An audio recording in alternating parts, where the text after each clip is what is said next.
My friends, the great experiment. Starfleet Academy. Hidden trick. Would you look at that? The greatest trick. And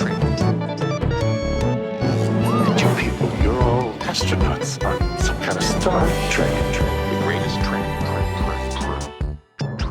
Welcome to Greatest Trek Back to School Edition. It's a new Star Trek podcast by a couple of guys who also have a podcast called The Greatest Generation. I'm Ben Harrison. I'm Adam Pranica. On the fly, some variations. Yeah? To our intro patter. I wasn't going to call you out on any of that. I feel like you catch me every time there's a variation. Some real gotcha Star Trek journalism there. Yeah. Well, I feel bad about that now.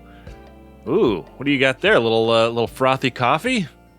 Just about everything I drink is full of vitamins and supplements now. This is a coffee I'm sure you'd think I have ruined by putting a bunch of weird vitamins in it.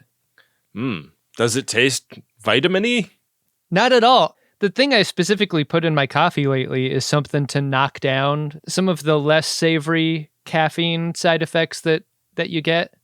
Like, it helps with my digestion of it and also the shakiness of my caffeine response. So, like, That's good. I get all the many benefits of coffee, but I'm doing my best to like cut out the parts I don't love so much. Sounds really nice. Yeah. I asked because, like, the other thing that could have read as is a small stout, like you had like a little Guinness. Oh man, this just happened to me. My wife and I went out for like, we chose a LA restaurant with a fun holiday theme during December, like a restaurant famous for like having the carolers and the prime rib and all this. And it's Irish. So we go in there and we have our nice meal, and I started with a martini, and I wasn't going to have 2 martinis on this night.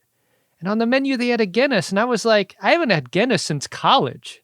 It's been so long. Wow, that is a long-ass time. I was like, how about I get a Guinness? And it was such a good decision. It was so delicious, and like not as filling as... I mean, I really didn't want a filling beer after a big dinner like that, but it actually went down pretty smooth and didn't make me feel all bloated and bad. So, yeah, I don't know, like what the lesson is there. Maybe give Guinness another try. It's not going to bloat you up. Well, here's to kissing blonde girls in black skirts, as I'm sure many of the cadets at Starfleet Academy are doing. Is that a Guinness reference? Yeah. Oh, yeah. Because the black skirt is the bottom of the Guinness and the blonde girl is the foamy head? Yeah. Here's to getting head from blonde girls in black skirts. Let's talk about some Star Trek, Adam. It's Season 1, Episode 4 of Starfleet Academy. Vox in Excelso. You know the greatest danger facing us is an irrational fear of the unknown. Speech and debate is not for the chicken shit. You know what mean? Vox in Excelso? No. Voice in speed? Maybe? I asked the question. Now we kind of have to answer it. Yeah. Can you be in Excelso Deo? Vox in Excelso, a voice on high, is a bull issued by the Pope. And its directorate is meant to dissolve the Order of the Knights Templar. Oh. Well, that's what we're doing in this episode. Is that what the Klingons are? Clearly, I put that together based on the title, what sort of episode we're going to get here. This episode begins on the USS Athena. Nala Ake is recording a message to the cadets on the occasion of their first official space flight. I guess that last space flight with New Spraka, unofficial? Yeah. I wonder if a lot of the cadets were already waiting for them in San Francisco, and they got there and were like, oh man, you should have seen what orientation was like. You missed a lot. You bring your bags to move into your dorm room, and your dorm room is just fucking thrashed from the bangers. The walls are covered in blood. There's a girder poking through your mattress. It's like, you go to a high school and then you learn about its great rival across town. This must have been what that was like for those cadets. You get to Starfleet Academy and you're like, I guess I hate New Spraka now. I wasn't there for what he did, but that's our rival. Do I also hate Commander What's-His-Nose from the War College? Like, do we prank that guy too, or? Great call. Yeah. Catch me up, someone. We are at the Val Nebula, and the Chancellor is using the idea of the happenstance of all of these molecules finding each other in space to draw a metaphor about students evolving and following their path through life and finding themselves at the Academy right now. This collapsed and fallen star will one day be like these kids. So that's something to think about. All right, good talk. If you're feeling like a collapsed and fallen star, the school medical clinic stands ready to help. We cut to Dr. Mark. Oh, hi, Mark. Dropping some Judge Aaron Satie bars for the cadets. With the first link, the chain is forged. Debate competition is coming up, and this has Caleb very excited. This is the most boyish I've seen Caleb. He has read as kind of a guy who like came into his maturity too early and is a little bit, has a little bit of a 1,000-yard stare. And suddenly like it's speech and debate and he's like, yay, goody, goody. Caleb really does seem like that guy who started shaving in the 4th grade. You're right about that. What do you make of this reference to the drumhead here? I think a lot of discourse about the possible member berries of this show, like the trivia stuff that you drop around for the folks to pick up. Yeah. I like this. I like this reference specifically. It felt good and powerful. Yeah. First time any man's freedom is trodden on, we're all damaged. Genesis is the only one you want on your bar trivia team besides Caleb, right? Yeah. Genesis? Yes, Genesis. Feels like they'd be pretty hard to beat. I don't want Cadet Holloway anywhere near my bar trivia team. Guy seems like a dweeb. Yeah. Hey, Holloway, why don't you go talk to Cadet Ralph over there? I think she could use a buddy. Yay!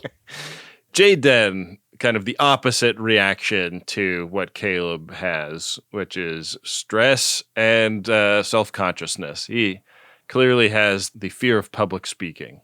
Yeah. It's difficult to watch a Klingon struggle in any way, I would say. Like, I'm not used to seeing it. I don't enjoy it when I see it because we've had a pattern of Klingons we've gotten to know over the years of them being very stoic. And if they're not stoic, they're very angry. They're certainly not scared the way Jaden seems to be. Cadet Franco clocks this and is talking to him. Gets caught talking in class. Yeah. What do you do when that happens? You get crowd worked. Obviously. That's what you're asking for there. Yeah. He gets told how important debate ability is because the doctor had to debate for his life. And could Cadet Franco do the same? Mm-hmm. Not so sure. I wanted Cadet Franco to get embarrassed in front of everybody. I wanted to see Dr. Mark prove that Cadet Franco didn't exist. Is Cadet Franco's embarrassment response to Blue himself? Like, I wonder if that's a part of it. That'd be fun. That's why he didn't want Genesis to look at him during that one time he showed off his ability. It's true. Yeah. That makes sense. That's starting to head up. I don't feel like this is a choice, this Debate 101 class, because if it were, Jaden never would have signed up for it. And yet, now that everyone is invited from class to participate in this debate thing, it's very clear how awful this is going to go for Jaden. He is drenched in flop sweat, and they're doing the thing where everybody's in a line, and it's you just debate whoever won the last debate, and Caleb is just absolutely fucking dominating. And homie is stressed. Jaden does not want to do this. Can't even read his prompt. He's got meatloaf flop sweat on his head. Just shocking to see. He would do anything for Starfleet, but he won't debate. It's true. It seems like one of those topics that like you can just step up and improv, right? Should Starfleet Academy not require homework? He just cannot find the words. And you hear his heartbeat the way you do in the Teen Wolf movies. I was really expecting some sort of explosive reaction to this. Yeah. But that's not what happens here at all. It's amazing how close that question winds up being to the ultimate question, should Starfleet require home world? Like that a lot. And is Genesis Lythe home girl? For anyone in this debate class. There's a lot of valid questions being brought to bear in this moment. And they're like, come on, man, like you could do this. Put your chin up, Jaden, and argue. No, he crashes out. Yeah. And we go to an empty, unused office somewhere in the like main atrium area where Caleb and Jaden have kind of like hidden themselves away to have a little chill lunch by themselves. And Caleb is trying to psych Jaden up. He's like, hey, man, like arguing is just like a type of combat. I learned that in jail. You got to know all kinds of shit when you're in jail. So, just think about it the way a warrior would think about it, and you're going to be all right. I don't picture my opponent naked. I picture them in jail. Yeah. With me. Where I am trading them for a can of mackerel. I'm not at this lectern with you. You're on this lectern with me. We learn in this scene Kraag does not like pizza, and it's not just because of the pepperoniness of it, the pepperoni having not been humanely raised and killed in battle. Caleb sees this, and he's like, maybe you'd like something with tentacles better, like this stew. And the problem here is that that's warrior stew, and Jaden does not consider himself worthy to eat it. This is the problem with being a tourist in somebody else's culture. It's like you might really put your foot in your mouth like this, or their stew in your mouth, as the case may be. This is a real, like, Kagen Glary, Kagen Ross situation. Because, like, this stew is for warriors only, and Kraag ain't it. Yeah. We learn a little bit more about him. He came from a triad house, or an Eiffel Tower house, as they refer to it in the Klingon Empire. 2 dads and a mom. Uh-huh. And we also learned that Kronos was destroyed in the burn. Yeah.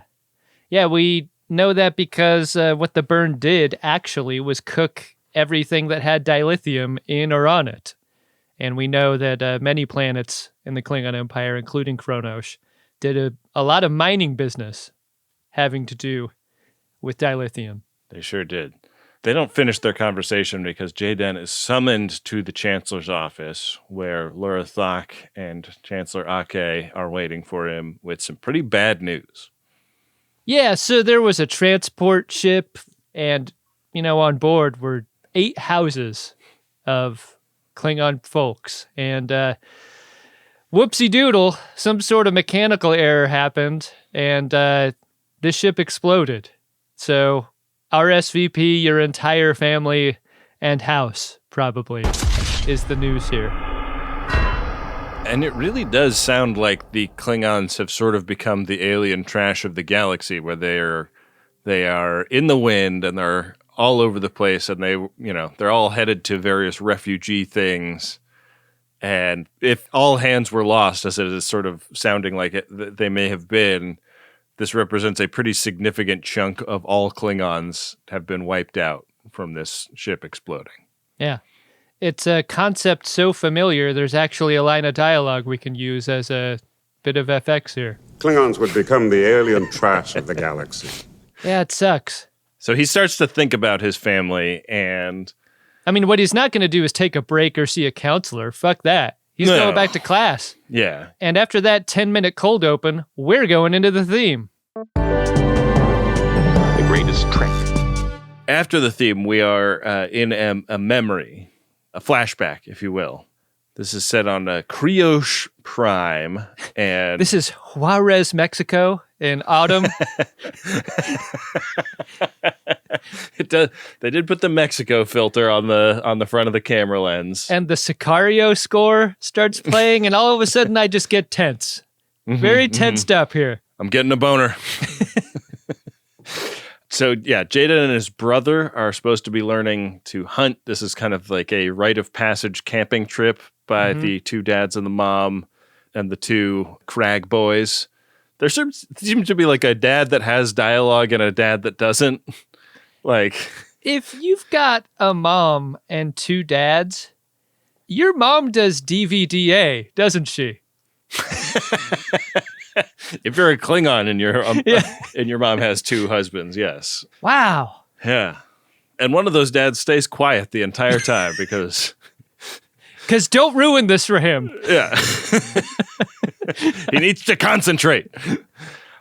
Jaden's brother Dar gets a her way from the dad with dialogue, and this is the traditional bow of the Klingons, made in the way that a warrior would make a bow. And everybody's really excited for Dar because this is a big step in going on the hunt. And they're like, you're going to get one too one of these days, Jaden. And he's like, no, I'm not like you. I'm not like the other girls. I don't want your life. You see how everyone else is eating the stew and I'm over here eating veggie pho? Can't you tell I'm different?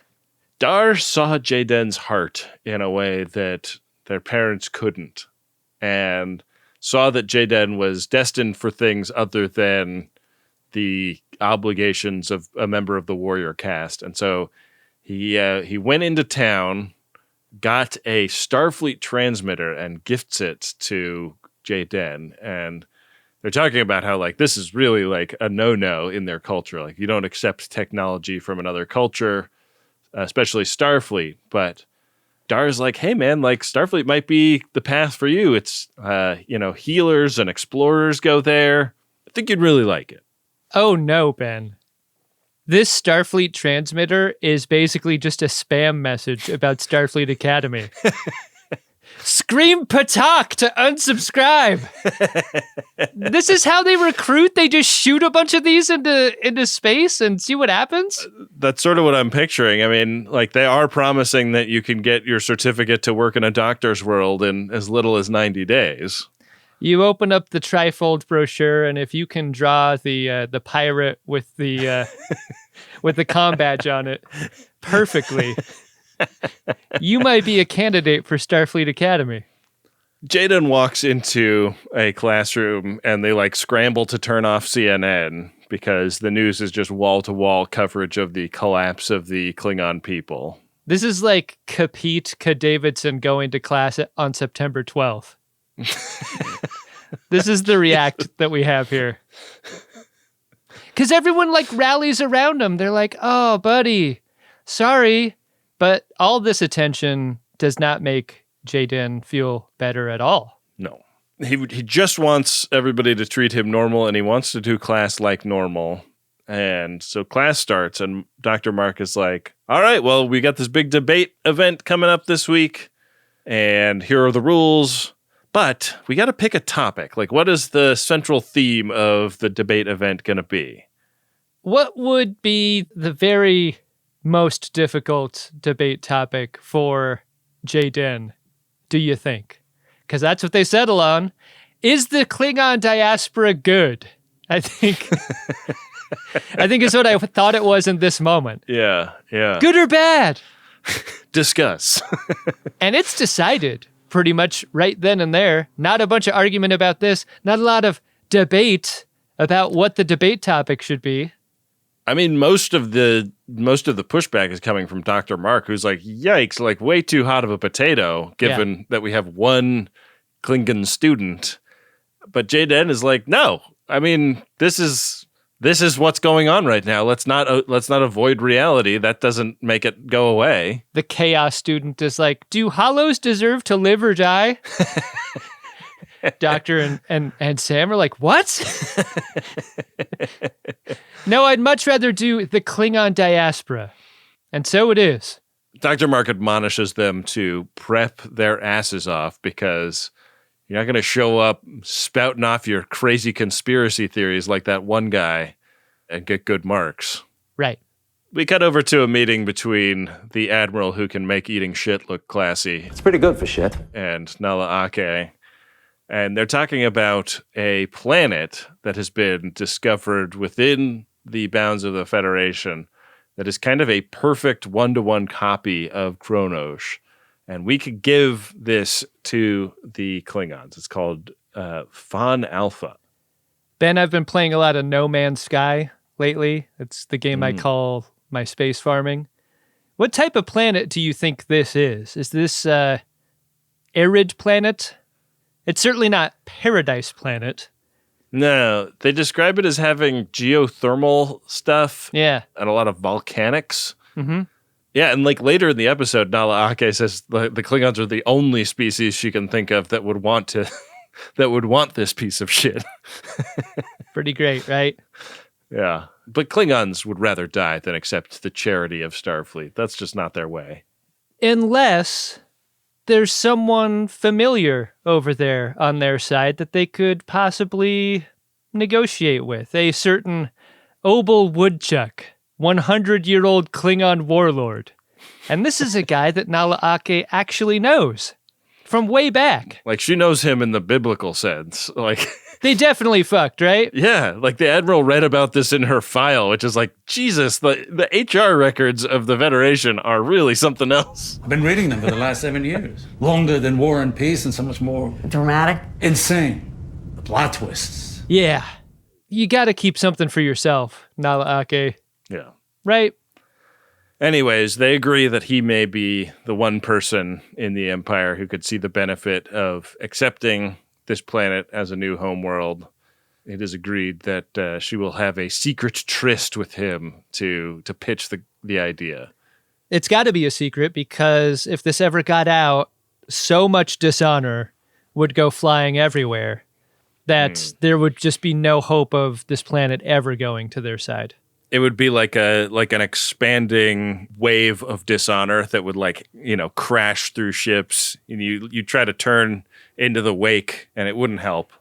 Yeah, it would be like something with, a standard amount of holes being filled by a person who's like doubly capable of that anatomically. It'd be really intense. When you're a Klingon lady, does DVDA leave 2 holes unfilled, though? You can't be satisfied with a single Klingon male. Do you have 2 buttholes if you're a Klingon? Yes. That's what we know. I think you must, right? You have 2 of everything. That's factual. It's what they call redundancy. I know about redundancy, Mr. Hunter. Out in the Academy, Genesis and Caleb can't figure out why Jaden wants this at all.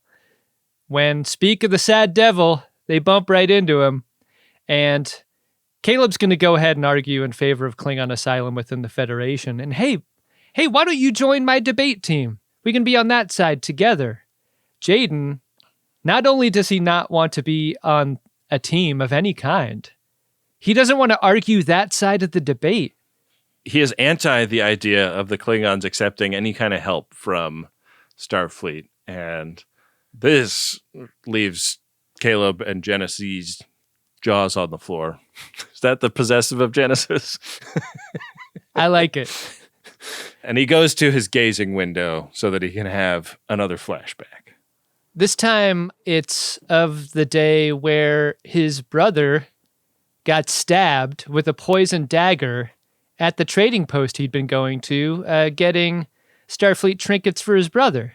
One of these trinkets specifically that they talk about is a dermal regenerator. And as his brother lays dying, Jaden's like, hey, thing about dermal regenerators is that they could actually come in handy in situations like this. But that's not our way. And Dad, who has lines, scolds Jaden for even thinking of such a thing. Not only would I not accept a dermal regenerator, if they offered me an entire planet, I would turn it down. Even to save my entire species. So stubborn are we, the Klingons. It's a situation that would never happen, but I want you to know that is how I feel about taking charity. Cheaters don't deserve Nausicaan Latinum! And you people, you're all astronauts on some kind of Star Trek. The greatest Trek. Dar shuffles loose this mortal coil while like holding hands with his brother Jaden and telling Jaden, trust yourself, follow your own instincts. RSVP Dar. I love that we got the scream toward Stovacor here. Yeah. I think this should tell you how neutral I feel about my hopes for this show, is that I was kind of expecting them not to do that. Not to do the scream towards Stovacor. We've changed after 800 years, you know? Like, these are just different Klingons. Get used to it. But I'm glad they did it. It felt good to see. The Klingons in this really do feel like a return to form for the franchise in many, many ways. I think so too, yeah. I thought it was very interesting that Jaden does not scream at the heavens to let them know a warrior is coming. Like all three parents do it, and Jaden's head stays down when we cut to the God shot. He's like the non-believing one at the dinner table while everyone else says grace, you know? I am a secular Klingon. I'm more culturally Klingon than observant. Do you think Jaden, I mean, throughout the episode, we get bits and pieces of Jaden's, beliefs with respect to Kalish and so forth, but does he not believe in Stovacor? I don't know. I mean, if he has the mind of a scientist, maybe that's what's going on here. Yeah. Back in Nala Ake's office, we meet the 100-year-old Obel Woodchuck, and she gets right into it by showing him her visual aids. This substitute planet looks pretty neat, huh? Mm-hmm. But we get the classic Klingon pushback here. No charity. You know who we are, who I am. Yes. I'm trying to save you. Arrogant. We haven't even finished our first drink yet. Nala? He takes a seat so that he can be eye to eye with her. Because basically she's belt buckle height on this guy. He is so much taller than her. Yeah. It's unbelievable. He's a big deal in what remains of the Klingon Empire. Like, the houses look to him, but he's like, I can only do so much. They're not going to unite over accepting a handout. Like, they would unite over conquest and no other thing. So I'm not going to accept this, and I'm sorry, but I'm glad I'm here because I like you a whole lot, Chancellor. And she's like, you know who I like a whole lot? Our solo Klingon cadet who goes to the academy. Did you know we have one of those? Very surprised to learn about this. Yeah. We cut over to him practicing for his debate when Caleb first eavesdrops and then starts going in and offering him some coaching on the debate that's coming up. I did not ask for pointers. But you need them. Hey, can they be brothers or best buds or whatever? No way. And that's mainly because Jaden takes great umbrage with Caleb being super duper book smart, but not real life experience smart the way he is. Yeah, like, what does a guy who spent most of his life like breaking into and out of various prisons know about the way it really is, man? That's such an interesting point, and Caleb really should have fucking thrown this back in Jaden's face. Like, hey, so you basically heard a bunch of scared straight presentations? I actually lived it, okay? I was the presenter, motherfucker. My shit is real. Like, oh, you had a sad camping trip with your mommy and your daddies? Yeah. Yep. Also, though, Caleb does suggest that they're both orphans, and Jaden should have thrown that back in his face. Like, we don't know that yet. That's only probably the case. Yeah, it is a little too soon for that, for sure. Things are looking better for Ake and Woodchuck in the office. They're clearly a couple drinks down at this point. They're laughing. That's a good sign. Smashing their glasses. It seems like they're doing that thing where they're like blowing on the smolder a little bit to keep the fire going. Mm-hmm. There's a little something between them still. Yeah. He loves to make everything a fight. Everything. He promises to look into the whole Jaden's house, dead or alive issue in a way that she can't. To find out if they survived the freighter accident and so forth. But look, that's where it ends, all right? There's not going to be any planetary asylum. And there isn't even going to be any makeouts. Is that all? A century later, and you're still surprised when you don't get what you want. What the fuck? So Jaden is messing around with the busted up pieces of his Starfleet transmitter in his dorm room when he has himself another flashback. And this is his dad with lines taking him out to shoot a bow and arrow at a bird of prey. And this is later in the big camping trip post the death of his brother. And he's telling his dad, like, if I'd gone to the academy already, I would know all these skills that would have helped me save his life. And his dad is like, that's not what this shit is about. We are out here to kill something so that you can eat that stew, man. Haven't you ever wondered why we name our ships the way we have all these years? 'Cause we hunt birds of prey. Like this guy. Yeah. Jaden's like, but I don't want to be a warrior. And feels like not becoming a warrior, not shooting the bird of prey is actually his way of honoring his brother. So his dad is like so fucking mad when he intentionally misses the bird that he grabs the bow and arrow and shoots and also misses the fucking bird. Really big, like 12 out of 10 arrow shooting here. It just made me think of like all the Olympics competitions, like for competitive archery that I've ever seen, and how like the gymnasium is dead silent. Yeah, yeah. The archer is barely even moving in these moments. And then it's like click, thwap. Like there should be more screaming in archery, I think. They do that thing where they leave their arm extended and the bow like tilts after the shot is away. Yeah. That's not how it was for actual archers, right? Like they were in fucking wars, you know? It should be crazy in the gym for the archery competition. You'd think. You really would. I didn't want to see an eagle die on screen, even though I expected it. This is new Star Trek. Mm-hmm. But how impressive would it have been for this dad to hit the eagle from like 500 yards away with an old-timey bow and arrow? You know where it would have hit. Right in the eye socket. Yeah. Eagle eye trauma. Like through one, out the other. Oh, that is so gnarly.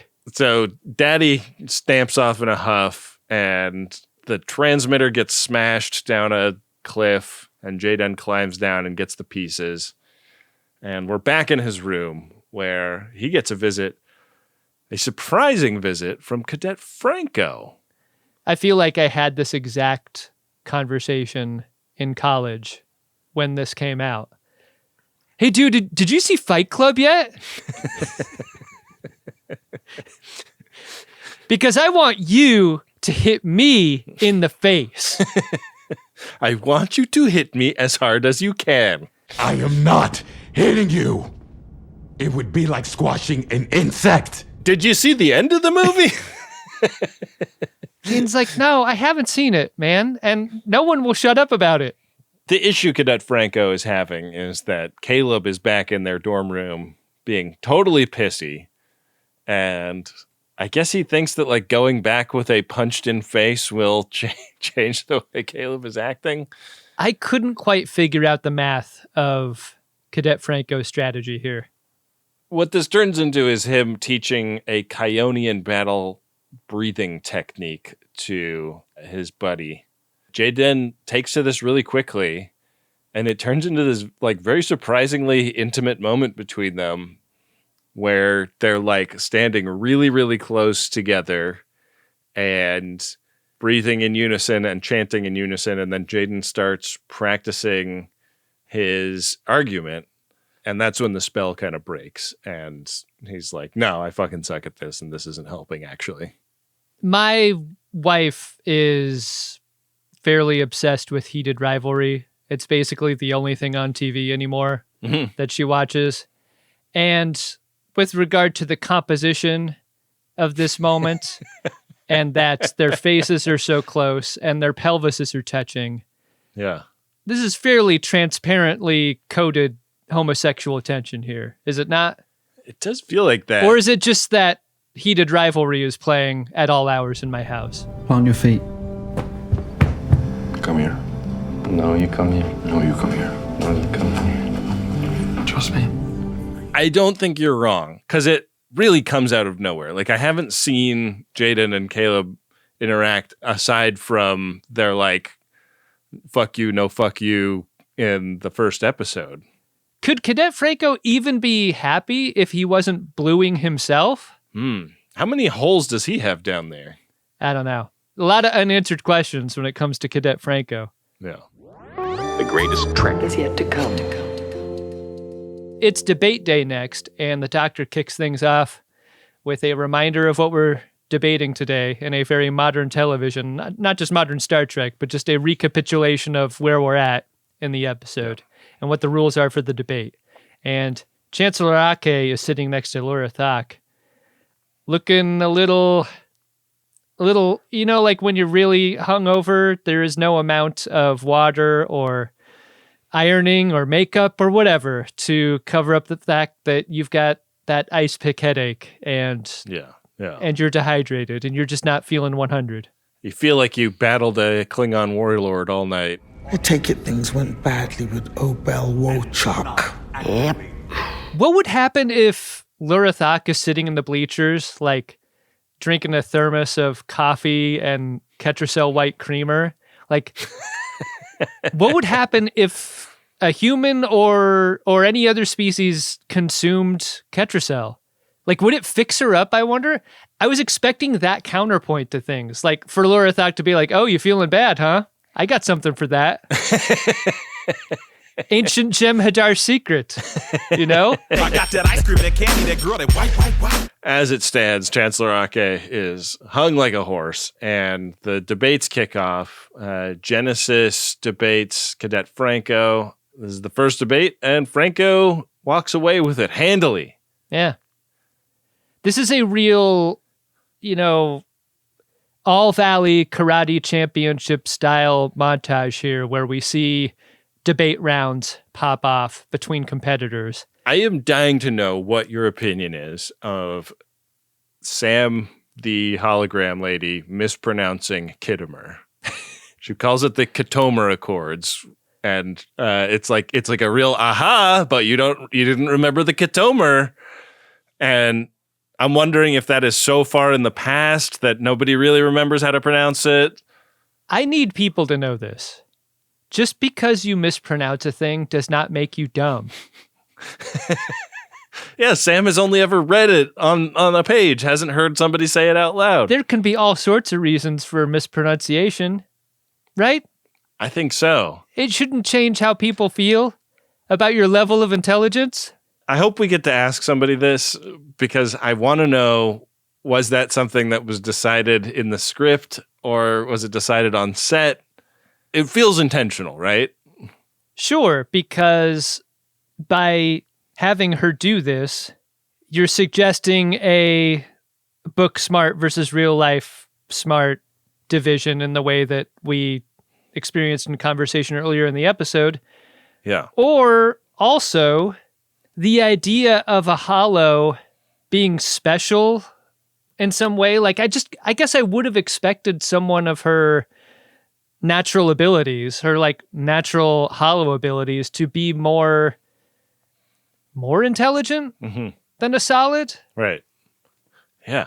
Is that maybe a bad stereotype to have? I hope we learn a lot more about Sam soon, because I feel like those are exactly the kinds of questions I have in my mind. Yeah.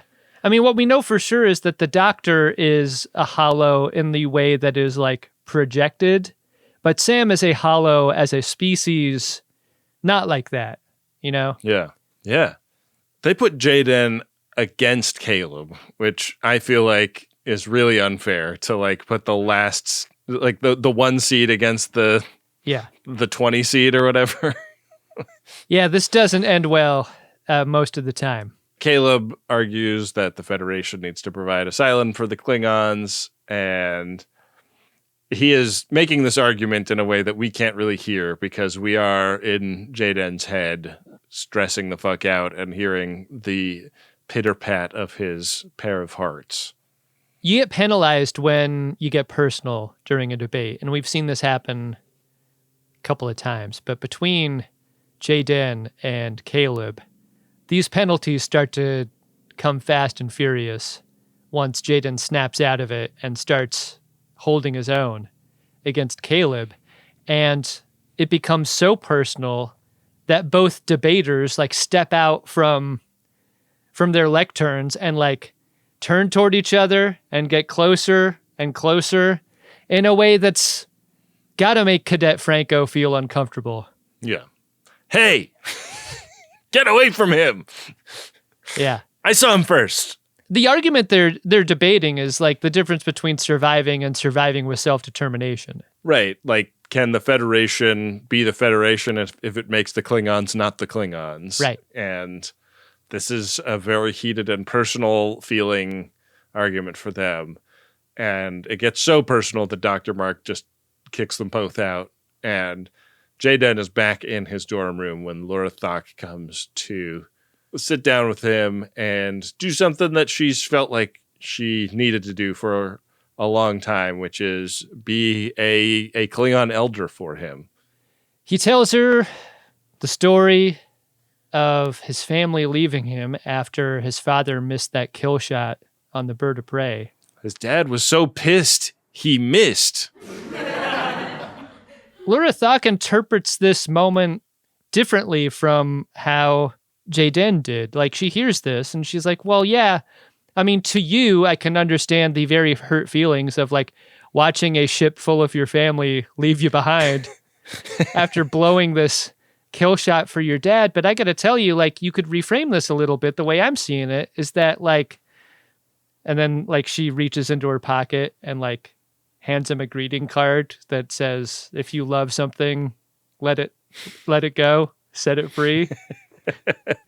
She's like, in the gift shop, they have a whole bunch of these cards, and I feel like they're really smart because what I think happened here is your dad loved you so much that he intentionally missed the shot and shunned you in order to set you free from him and the expectations of him. And Jaden feels suddenly unburdened by this and what he thought his father was all about. This is an incredibly relieving thought technology for him. Yeah. And in the afterglow of him feeling unburdened, she tells him about this planet that they have been trying to get the Klingons to accept. And he's like, you got to get me back in there. You got to get me back on that debate stage. I'm so glad you said those words, Ben. We got to take a moment to talk about this. Okay. You can look like Jaden Kraag. You can be a Klingon. You can be intimidating to look at. You can have his voice, a great voice for delivering Klingon dialogue. There's nothing he could do as an actor to make this sound fierce. Because get me back on that debate stage. It sucks, man. It just does. It'll never sound cool. It's never going to sound cool. I would like more birthday cake. Like there's so many things that like it's impossible to sound cool saying, right? I threw up a little bit in my mouth. What? I would like a new set of bed sheets.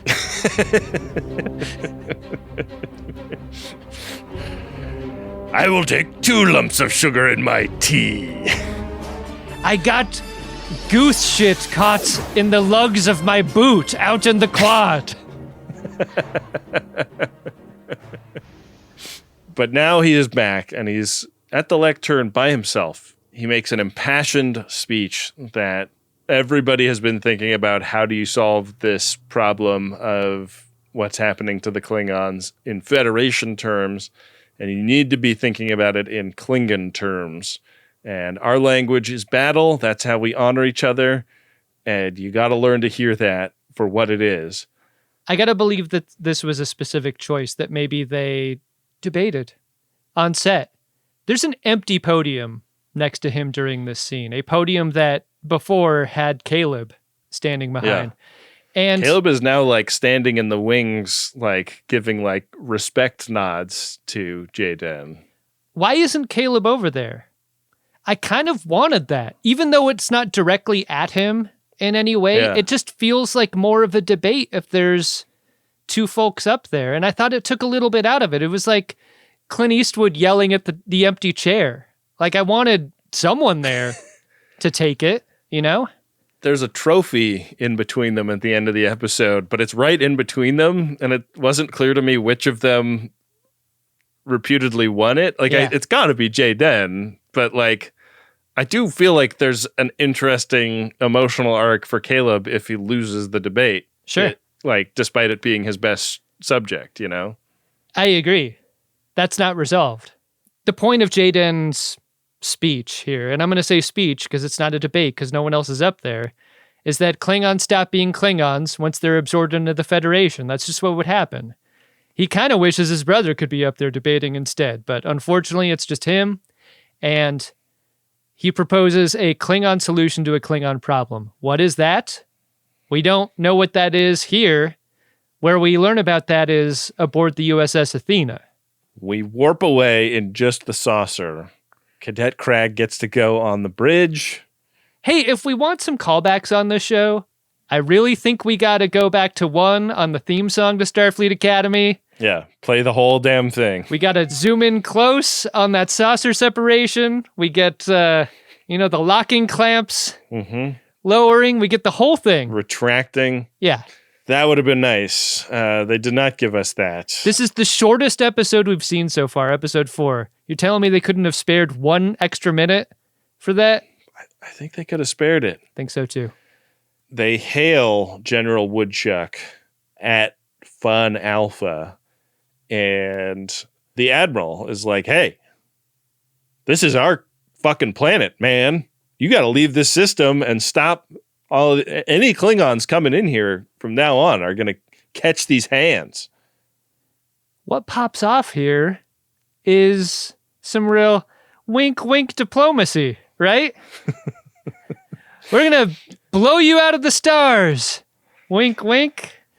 Got kind of a Playmobil space battle. Yeah. And the Klingons win it handily and seize the planet as spoils of war. On the bridge of the Athena, it's like 2 boxers finished a fight, which one of them threw. Yeah. There's a very unusual energy to this entire thing. Yeah. The Admiral, who hasn't broken a sweat but is pretending to be extremely dazed after what he just went through, offers a complete surrender to the General. And then the General turns to Jaden and gives him the gift of one of those hunting bows, and is also like, hey, by the way, your family's not dead. Hey, Woodchuck, you blew it with the order of those things, by the way. You blew it. If you're wondering if your family is alive, that is the very first thing you should confirm.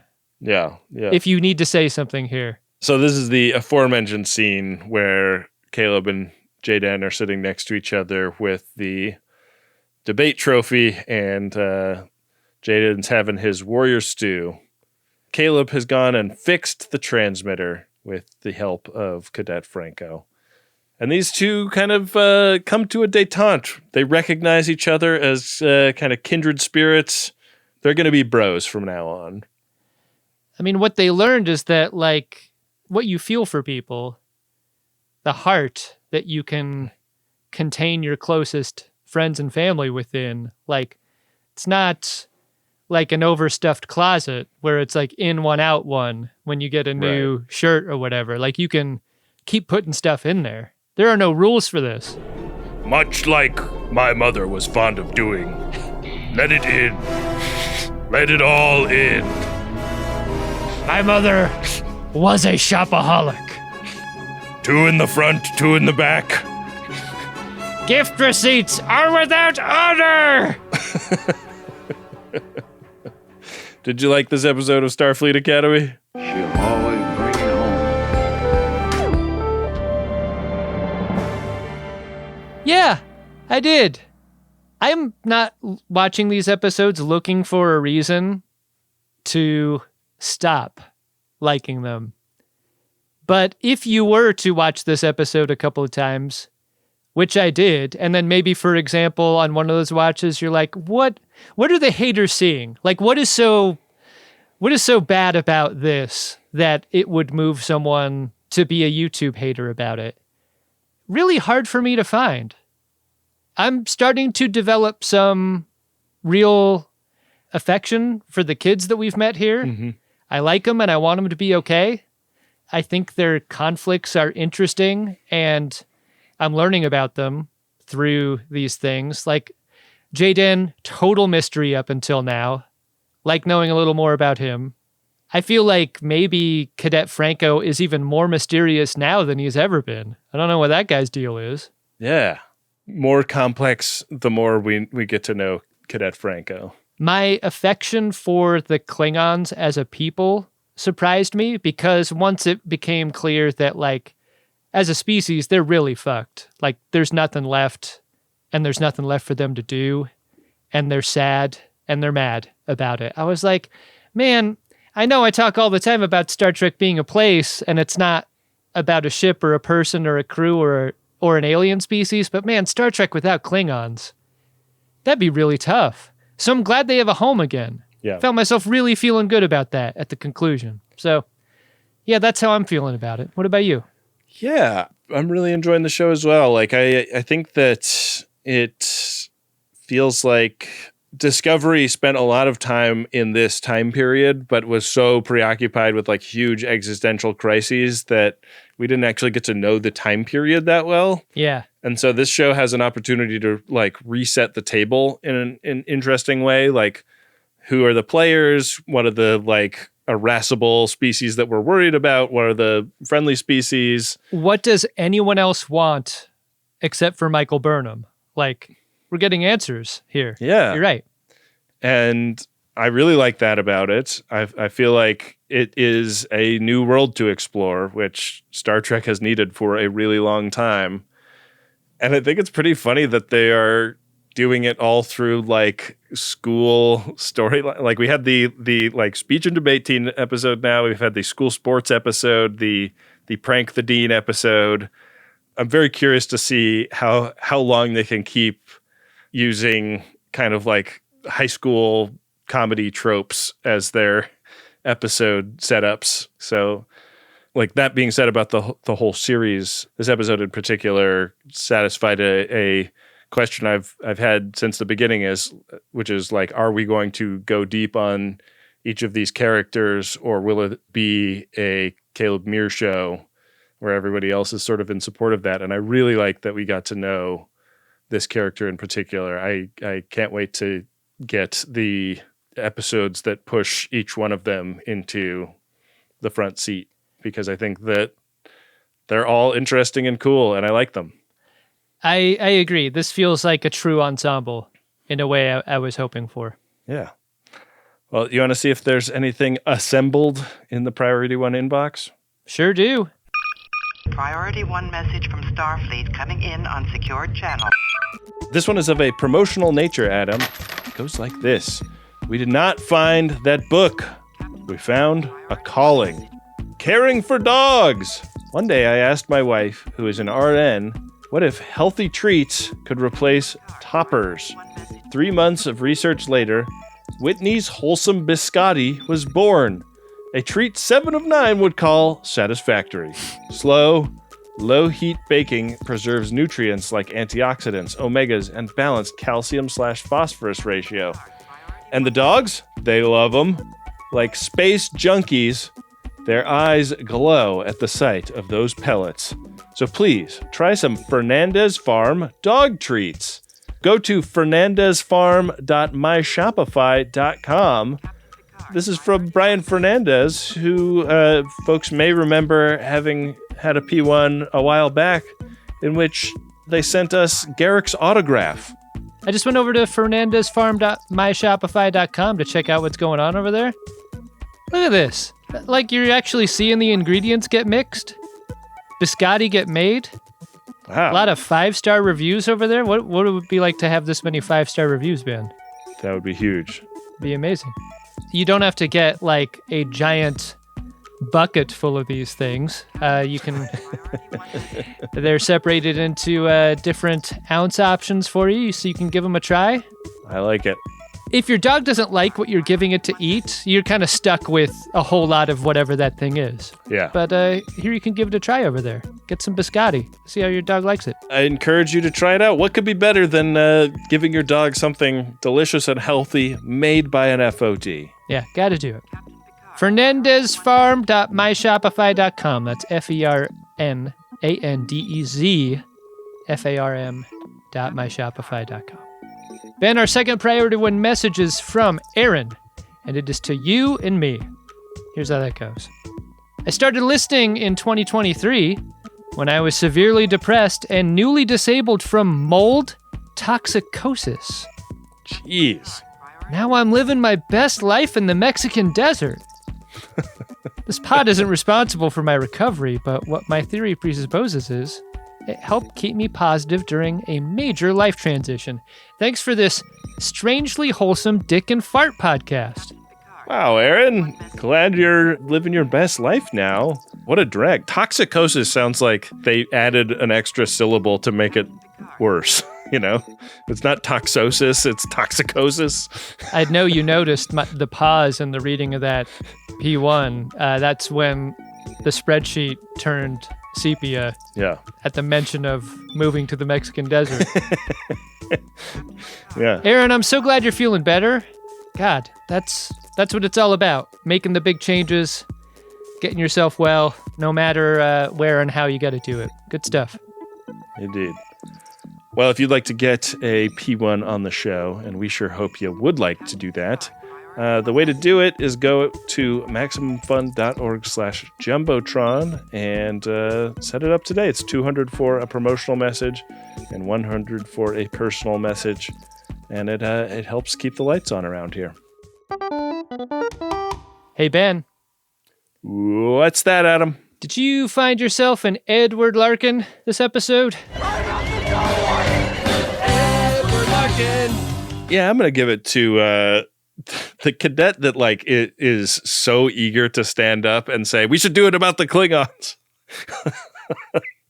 Like when there is a Klingon in the room, like maybe let him speak first. You know, read the room a little bit. I wonder about giving that line of dialogue to someone we don't know on this show, and the decision for that, like. It's sort of a nothing moment because we don't care about that person or know them in any way. Like, it would have been interesting if it was Genesis that said it or something. Like, whoa, that would be surprising. Yeah. What's up with that? What dog do you have in this fight, Genesis? Yeah. As it was. Yeah, whoever that person was.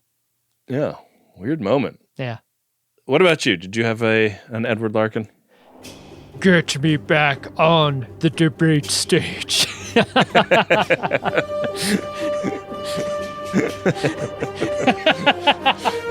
Get me back on the field of battle, by which I mean to say, let me go back to chess club. I will have the vegetable lasagna and the Caesar salad. Would chef be willing to make me an egg white omelet? That's not supposed to be funny, but that is very funny. Yeah. That line of dialogue there. That Jay Den is my Edward Larkin for that. Jay Den rules. We got a big show next week, Adam. Really do.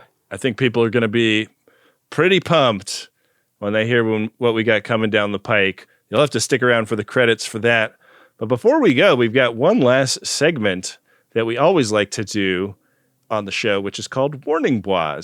This is, of course, a segment where we shout out folks that have shouted us out online by leaving a nice review or mentioning us on social media. Prepare a buoy and launch it when ready. Warning buoys. An emergency buoy. A warning buoy. I wanted to call out a bunch of friends of DeSoto who I saw in the comments on a post in the Reddit r/Star Trek sub a couple of weeks ago.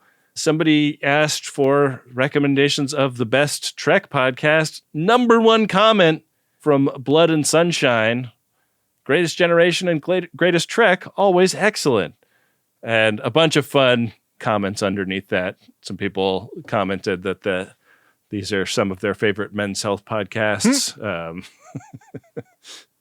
Really nice to see the FOGs over there representing the brand. And a lot of other great podcasts got recommended, but we got recommended the most. And that felt really, really nice. And so we super appreciate you guys. If we're talking about the strength of a warning, r/Star Trek has 240,000 members. So yeah, it really means a lot to get some heat over there. Thanks for supporting the show. Huge for us. Well, we're going to leave the rest of the pod in the capable hands of our producer, Wynde Priddy, who will tell you all of the exciting news about what's happening next week. Bye-bye. Greatest Trek is an Uxbridge Shimoda podcast on the Maximum Fun Network. It's hosted by Ben Harrison and Adam Pranica, and it's produced and edited by Wynde Priddy. Next week, Ben and Adam will be back to cover Starfleet Academy's 5th episode. It's called Series Acclamation Mill, and we're looking forward to having a very special guest join for that one, so don't miss it. Until then, we want to thank the members who contribute monthly to help keep this show going. Setting up a membership just takes a couple of minutes. It's easy at MaximumFun.org/join, and when you do that, you'll get instant access to the network's entire catalog of bonus content, and that includes more than 70 episodes from Ben and Adam in the back catalog. Memberships, of course, make this show possible, so we really appreciate your support. Thanks to Adam Ragusia for composing the theme music. Thanks to Rob Adler and Bill Tilley for working on the @Greatest Trek social media pages. You can find and follow those online, and be sure to use the hashtag Greatest Trek when you post about the show. We're also on YouTube, so go find us over there and make sure you're subscribed, and merch is available at podshop.biz. Thanks for listening. We'll see you next week on Greatest Trek.